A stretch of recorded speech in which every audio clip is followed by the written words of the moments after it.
वरिष्ठ समाजसेवी ओम प्रकाश गाबा ने कहा, जैन, सिख एवं ईसाई समाज अच्छे अनुशासन सेवा के लिए ख्यातनाम है। विडंबना है, कुछ लोगों ने सेवा को धंधा बना लिया है। श्री गाबा वर्ल्ड मीडिया के प्रधान संपादक राजकुमार हंस को खास मुलाकात दे रहे थे। इस मुलाकात का ब्यौरा इस प्रकार है। वर्ल्ड एक्सप्रेस चैनल में हम समस्त दर्शकों का हार्दिक अभिनंदन करते हैं। वर्ल्ड एक्सप्रेस की पहल रही है कि अच्छे लोगों से साक्षात्कार हम लेते आए हैं और आपको उनसे मुलाकात भी करवाते रहे हैं, उनके विचारों से रूबरू भी कराते रहे हैं। आज हमारे बीच में हैं गाबा दंपति, जो कि बहुत अच्छी समाज सेवा कर रहे हैं। हमारे ओम प्रकाश जी गाबा जी का हम हार्दिक अभिनंदन करते हैं वर्ल्ड एक्सप्रेस चैनल में। और हमारे साथ में शिक्षाविद आशा जी भी उपस्थित हैं, जो कि बहुत अच्छी समाज सेविका हैं और आप शिक्षा से भी जुड़ी रही, शिक्षाविद रही हैं काफ़ी लंबे समय तक। आप भी गरीब बच्चों को पढ़ाती आई हैं। अच्छी समाज सेवा की पहल गाबा दंपति कर रहा है। सबसे पहले हम एक काव्य संग्रह गाबा जी को भेंट कर रहे हैं, जो कि कवि हृदय भी हैं। आपका स्वागत गाबा जी। बहुत बहुत शुक्रिया। सवाल हमारे, जवाब आपके। पहला सवाल है गाबा जी कि आपका जन्म कहाँ? सर, जब हमारे माता पिता पाकिस्तान से हम आए थे 1947 में पार्टीशन में, और रास्ते में फिरोजपुर में मेरा जन्म हुआ। 26 अक्टूबर 1947 में फिरोजपुर में मेरा जन्म हुआ। पिताजी माता जी का शुभ नाम?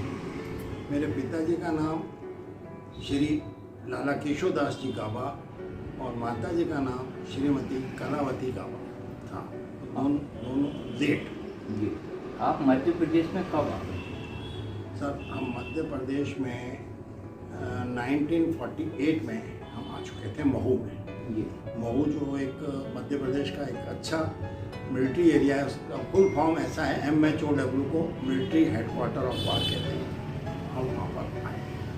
महू में आप रहे लंबे समय तक, तो महू की तारीख में, उसकी महिमा में कैसा शहर है, कैसा लगा आपको, क्या संस्मरण सुनाएंगे आप?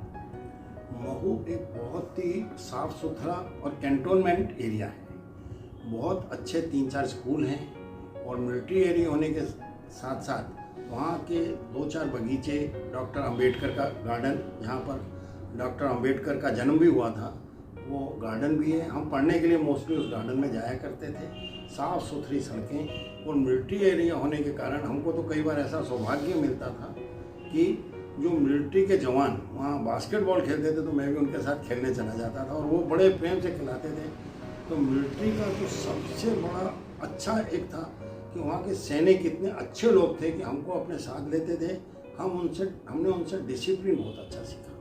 यानी डिसिप्लिन के मामले में वो इतने अच्छे लोग थे और उनके साथ सुबह सुबह 5 बजे दौड़ना और उनके साथ खेलना। कई बार तो हम उनके मैस में जाके खाना भी खा लेते थे, वो हमको इतने प्रेम से रखते थे। तो अगर मिलिट्री में किसी जवानों का अगर देखना हो कि कैसी वो सेवाएं करते हैं और किस तरह से तैयार होते हैं, तो हर व्यक्ति को एक बार महू आके जरूर देखना चाहिए। बहुत अच्छी आपने बातें बताई। महू नगरी सैन्य प्रशिक्षण के लिए भी जानी पहचानी जाती है, सारे राष्ट्र में और विदेश में उसका नाम है। एक सवाल हमारा आपसे और है कि आपको कैसे प्रेरणा मिली, आप समाज सेवा करने लग गए? गाबा जी लगभग 20 साल से इंदौर शहर में काफ़ी अच्छी पारमार्थिक पहल कर रहे हैं, समाज सेवा कर रहे हैं। कैसे प्रेरणा प्राप्त हो गई आपको? ये करीब 2001 की बात है, जब मैं बैंक से रिटायर हुआ था। तो मेरे पास उस वक्त इतने पैसे नहीं थे कि मैं बच्चों की शादी कर सकूं। तो मैंने VRS लिया और मुझे यहाँ मालूम पड़ा कि एक इंदौर में श्रद्धानंद आश्रम है, वहाँ कुछ बच्चियों की शादी करनी है। तो मेरे को भी वहाँ मौका मिला किसी बच्ची का कन्यादान करने के लिए। तो मैं पहली बार अपनी वाइफ के साथ और अपने तीनों बच्चों के साथ उस कन्यादान के महोत्सव में पहुँचा। 3 कन्याओं की शादी थी, एक में मेरे को भी मौका मिला बैठने का। परंतु वहाँ पर बैठने से वहाँ का वातावरण इतना अच्छा था, मेरे ख्याल से वहाँ पर शायद टोटल अभी तक 140 से ज़्यादा कन्याओं की शादी हो चुकी है। और वहाँ पर बहुत से भील बलानों के बच्चों की भी शादी हुई, जिनको पढ़ाया लिखाया गया है। तो जब हमने वहाँ पर एक गुड़िया की शादी करी और इतने अच्छे तरीके से वहाँ पर शादी हुई कि कई लोग, यानी जो हम शादी करने गए, हमारा तो मुश्किल से कुछ 5-1 हज़ार का खर्चा हुआ होगा उस ज़माने में, परंतु हमसे इतने बड़े बड़े दानी इंदौर में बैठे हैं कि हम उनके आगे कहीं नहीं लगते। हमको तो कई बार ऐसा वहाँ मौका मिला कि कई जो आए जिन्होंने अलमारियाँ दी, जिन्होंने सोने के गहने दिए, तो हम उनके आगे कोई दानी नहीं थे, हम तो एक सेवक के रूप में ही थे। तो जो एक अहंकार होता है ना, वो हमारा वहाँ ख़त्म हुआ देख के कि लोग इन्होंने कितने तरह की लोग सेवाएं करते हैं। तो हमने वहाँ करी और उसके बाद मेरे ख्याल से वो पहला चरण था। उसके पश्चात जो उस शादी के पश्चात मतलब 6 महीने निकले होंगे कि मेरी बिटिया की इंगेजमेंट इंदौर में हुई, एक बहुत ही अच्छे परिवार में, पूरी परिवार में उसकी इंगेजमेंट हुई, उसकी शादी हुई। उसके 6 महीने बाद ही मेरे बेटे की एक बहुत अच्छे परिवार में हमको एक गुड़िया मिली, जो मेरी बहुरानी बन के अभी आई हुई हैं, यहाँ मेरे साथ ही रहती हैं। तो वहाँ से जो हमको मिली कि हमने पहली बार कुछ अच्छा काम किया और उसके बदले हमको ईश्वर ने इतना कुछ दिया, तो हमको ऐसा लगा कि समाज सेवा में जुड़ना चाहिए और हमसे वही प्रेरणा लेके हम आगे बढ़े। 2001 से हम इस सेवा में लगे।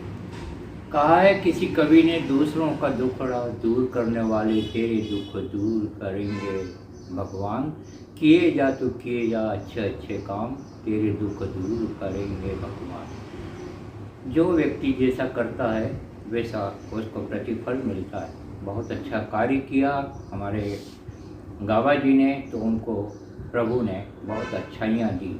हम आपसे ये जानना चाह रहे थे कि आपके पुत्र पुत्री कितने हैं और क्या क्या नाम है और कहाँ कहाँ है?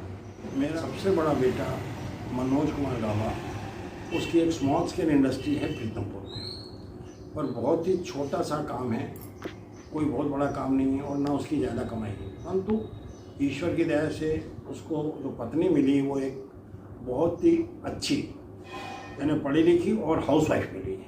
उसको जॉब में इंटरेस्ट नहीं है, परंतु she is a very very good lady. और उससे मेरी एक पोती है, उसकी मैं क्या तारीफ़ करूं कि अभी तो कॉलेज में उसका फर्स्ट ईयर एडमिशन हुआ है। 5 बार तो वो नेशनल खेल चुकी है खो खो टीम में, और सेंट रिफल से उसने पिछले साल शील्ड भी लाई है। ये मेरे बड़े बेटे का पूरा परिवार है जो कि मेरे साथ ही रहता है। क्या नाम आपकी पोती का जो अच्छी जो खिलाड़ी? मेरी बड़ी बहुरानी जो है उसका नाम हेमा गाबा है, और जो मेरी पोती है उसका नाम दीवा गाबा है, और सेंट रिफल स्कूल से अभी उसने हाई सेकेंडरी करी है। और उसका खेल कूद में ज़्यादा ध्यान था, इसलिए पढ़ाई में ज़्यादा ध्यान ना होते हुए भी उसका कुल 71% मार्क्स आए, जिससे कि मेरे को तो बहुत प्रसन्न हो कि मुझे ऐसा शौक नहीं है कि मेरे बच्चे 90% से ऊपर मार्क्स क्यों नहीं लाए। खेल कूद में उसका जहाँ इंटरेस्ट है उसमें बहुत अच्छा नाम कमाया और 71% मार्क्स लाई, and I am very much happy with her. जी। दूसरी मेरी बेटी है जो सेकंड नंबर पे, शिल्पा गाबा। उसकी मैरिज के बाद वो हो गई शिल्पा पुरी। बहुत ही एक अच्छे परिवार में उसकी शादी हुई है।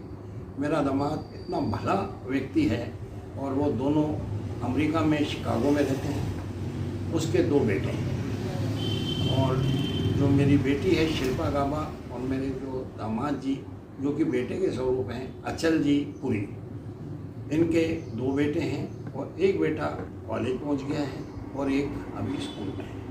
और जो छोटा वाला है वो बास्केटबॉल का इंग्लैंड में प्लेयर है, अच्छा बड़ा प्लेयर है, और उम्मीद करता हूँ कि वो शायद और 1-1.5 साल बाद नेशनल भी खेलने इंग्लैंड की तरफ से आएगा। आपका परिवार बहुत अच्छे विकास के रास्ते पर है। प्रभु से हम प्रार्थना करते हैं कि इसी तरह से सबकी तरक्की होती रहे। हाँ, मेरा छोटा बेटा भी है हैप्पी गाबा जी, वो भी अमेरिका में है, और वो जो बहुरानी आई वो भी किसी बैंक वाली की बेटी है। वो हाउसवाइफ है, यहाँ पर जॉब में थी पर वहाँ जाके वो हाउसवाइफ हुई। उसने इतना अच्छे से घर संभाला है, थोड़ा बहुत बिजनेस भी वहाँ करती है। परंतु यानी मेरे को पूरे परिवार जो मिले हैं, इतने ईश्वर की तरह से इतने अच्छे परिवार मिले हैं कि एक तरह से मेरे को कहीं की कोई प्रॉब्लम नहीं। और उसकी भी एक बेटी है, 9th क्लास में अमेरिका में ही पढ़ रही है, और वो भी फुटबॉल की प्लेयर है, यानी गोलकीपर है। यानी पता नहीं कहाँ से हमारे घर में सब प्लेयर आ गए अभी। हाँ, तो ईश्वर की बहुत दया रही और इस तरह से मेरा अच्छा पूरा शांत और खुशहाल परिवार है। आप बुजुर्गों के बीच में रहते हैं, बुजुर्गों की सेवा करते हैं, तो बुजुर्गों की क्या क्या समस्याएं आपके सामने आई और आप सरकार से क्या आवाज़ उठाना चाहेंगे बुजुर्गों के हित में? हमारे देश के प्रधानमंत्री खुद एक बुज़ुर्ग हैं और देश को तो क्या पूरे मेरे ख्याल से पूरी दुनिया को रिप्रेजेंट कर रहे हैं। आज इतने भले व्यक्ति हैं कि जिनकी तारीफ जितनी भी की जाए कम है, परंतु उसके साथ साथ कई चीज़ें ऐसी होती हैं जो बुज़ुर्गों को, घर में बड़ों को मालूम नहीं रहती और उस पर वो ध्यान नहीं दे पाते। अब ये पता नहीं मोदी जी के, श्रीमान मोदी जी जो हमारे देश के प्रधानमंत्री, उनके नॉलेज में है या नहीं कि एक तो जो बुज़ुर्गों को हर देशों में काफ़ी कुछ सुविधाएं मिलती हैं। हमारे देश में तो एक सुविधा थी जो ट्रेन में कुछ हम लोगों को टिकट में कंसेशन मिलता था, वो बीमारी के कारण हटा दिया गया और उसके बाद कहा था देंगे, परंतु अभी तक नहीं दिया गया। दुनिया में मोदी जी ने पूरे देश को उठाया, परंतु अपने देश के बुज़ुर्गों के प्रति कब उनका ध्यान आकर्षित होगा, ये मैं उनसे निवेदन करूंगा कि इधर भी कुछ ध्यान दें। कुछ जगह ऐसी होती हैं कि उनको बहुत ज़्यादा बुज़ुर्गों के अलावा ध्यान देना चाहिए, जो कि जैसे बैंकों में अगर कोई बुज़ुर्ग है, आज जैसे मैं बैंक से रिटायर हुआ हूँ और आज मेरे 15 साल बाद मेरा अगर एक चपरासी रिटायर होता है तो उसकी पेंशन मेरे से ज़्यादा है और मेरी कम। इसका दुख नहीं है कि उसकी ज़्यादा क्यों है, परंतु जब सब लोगों की पेंशन बढ़ती है और सब लोगों की तनख्वाहें बढ़ती हैं, तो क्यों नहीं आप बुज़ुर्गों को तरफ ध्यान देते हैं कि हर कंट्री में जब बुज़ुर्गों की तरफ ध्यान दिया जाता है तो हमारे यहाँ भी बुज़ुर्गों का ध्यान रखा जाना चाहिए। वैसे स्वच्छता के मामले में या और किसी तरह से मोदी जी बहुत ध्यान देते हैं और देश को काफ़ी ऊंचाइयों तक ले गए, तो थोड़ा बुज़ुर्गों की तरफ ध्यान दे के उनकी तरफ भी ध्यान दें तो मेरे को लगता है उचित होगा। बहुत अच्छी आवाज़ आपने उठाई है। वर्ल्ड एक्सप्रेस आपकी आवाज़ का समर्थन करता है और हम यह आवाज़ का समर्थन करते हुए ये भी मांग करेंगे कि देश के बुजुर्गों की ओर हमारे भारत के प्रधानमंत्री जी का ध्यान जाए। अब हम अंतिम सवाल करने जा रहे हैं गाबा जी से कि आप क्या संदेश देना चाहेंगे समाज सेवियों को। समाज सेवा में, मानव सेवा में आपको आनंद की अनुभूति होती होगी और होना भी चाहिए। क्या संदेश देना चाहेंगे गाबा जी आप? हम तो चाहेंगे कि जितने भी बुज़ुर्ग हैं सबकी अच्छे से सेवा हो। कई जने आजकल जो हाल जिनके बच्चे पढ़ते हैं वो अपने माता पिता की तरफ ध्यान नहीं देते और यहाँ पर कई एजेंसियाँ ऐसी हैं जो कि बुज़ुर्गों को रखती हैं और उन्होंने एक अपना बिजनेस बना रखा है कि भाई मैंने 20 बुज़ुर्ग रखे हुए हैं, मेरे यहाँ 40 बुज़ुर्ग हैं। सब लोगों से दान दक्षिणा लेना, सरकार भी उनकी मदद करती है, परंतु उनका जो मेन एम है, अगर 25 संस्थाएं इंदौर में हैं तो मेरे ख्याल से मैक्सिमम संस्थाएं जो हैं अपना बिजनेस बना के चल रही हैं, उनकी तरफ कम ध्यान और अपनी कमाई पे ज़्यादा ध्यान देती हैं।